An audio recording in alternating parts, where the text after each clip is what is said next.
बच्चों, आज हम लोग दिस और दैट के प्रयोग के बारे में अध्ययन करेंगे। तो चलिए शुरू करते हैं। Use of this oblique that, use of this oblique that.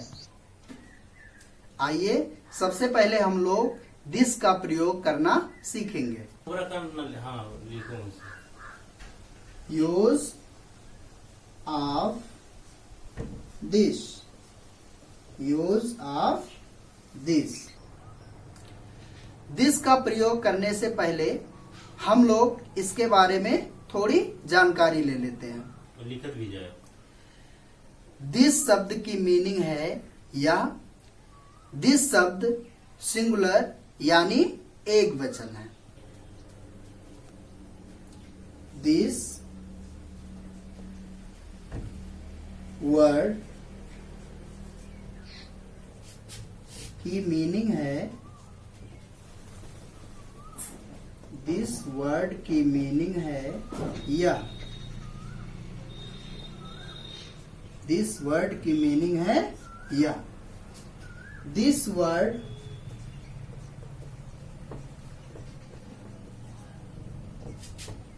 एक वचन,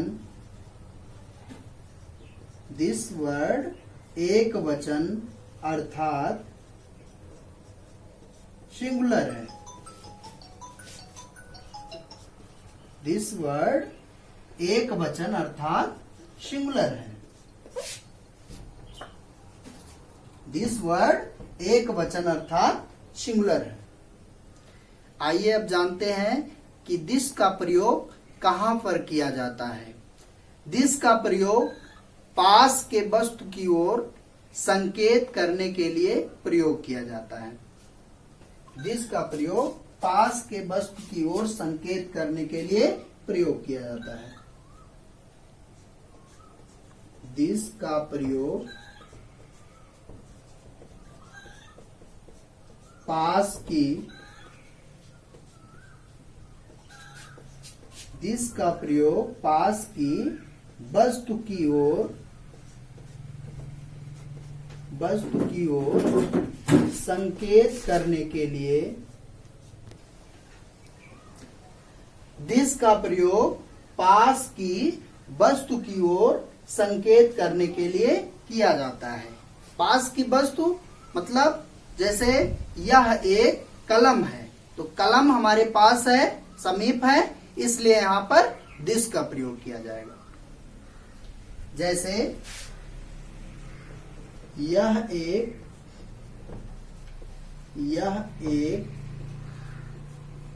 गाय है, यह एक गाय है। इस वाक्य में यह एक गाय है, यह संकेत कर रहा है कि गाय हमारे पास है। इस प्रकार के सेंटेंसेस की इंग्लिश बनाने के लिए सबसे पहले दिस लिखेंगे, फिर इज, उसके बाद ए अथवा एन, और फिर नाउन की इंग्लिश लिखी जाती है। ऐसे सेंटेंसेस की इंग्लिश लिखने के लिए सबसे पहले दिस, उसके बाद इज, फिर ए, ये ऑब्लिक एन, व अंत में नाउन की इंग्लिश लिखते हैं। आइए अब इस रूल के आधार पर इस सेंटेंस की इंग्लिश लिखते हैं। यहां पर यह की मीनिंग दिस होती है, तो सबसे पहले हम लोग लिखेंगे दिस। सबसे पहले लिखेंगे दिस। अब इस रूल में बताया गया है कि दिस के बाद इज लिखा जाता है, तो दिस के बाद हम लोग क्या करेंगे, इज लिखेंगे। तो इज है के लिए हम लोग लिख दिए इज, इसके बाद में ए अथवा एन लिखा हुआ है, तो एन का प्रयोग कहां पर किया जाएगा। एन का प्रयोग उन वर्ड्स से पहले किया जाता है जिनकी साउंड किसी ओवेल साउंड से प्रारंभ होती है।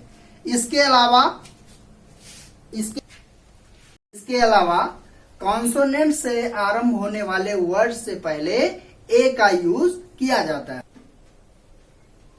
ए अथवा एन के बाद अंत में नाउन की इंग्लिश लिखते हैं। तो यहाँ पे जो नाउन है गाय, गाय की इंग्लिश होती है काऊ। तो एक के लिए यहाँ पर ए का प्रयोग और गाय की इंग्लिश काऊ। क्या हो गया? दिस इज ए काऊ, यह एक गाय है। आइए एक और एग्जांपल लेते हैं। यह एक अंडा है, यह एक अंडा है। सबसे पहले हम लोग यह की मीनिंग लिखेंगे। यह की मीनिंग क्या होती है? दिस। दिस लिखने के बाद क्या लिखना है? इज। दिस के बाद इज, फिर ये या एन। तो यहां पर एक के लिए एन का प्रयोग होगा और अंडा की English egg. This is an egg, यह एक अंडा है। आइए एक और एग्जांपल से समझते हैं। यह एक कलम है, यह एक कलम है। इसको भी इसी प्रकार से करेंगे। सबसे पहले यह की इंग्लिश लिखेंगे। यह की इंग्लिश क्या होती है? दिस। दिस के बाद क्या लिखा जाएगा? इज। इसके बाद एक के लिए यहां पर लिखेंगे ये। एक की इंग्लिश ए और कलम की इंग्लिश क्या होती है? पेन। क्या हो गया? दिस इज ए पेन, यह एक कलम है।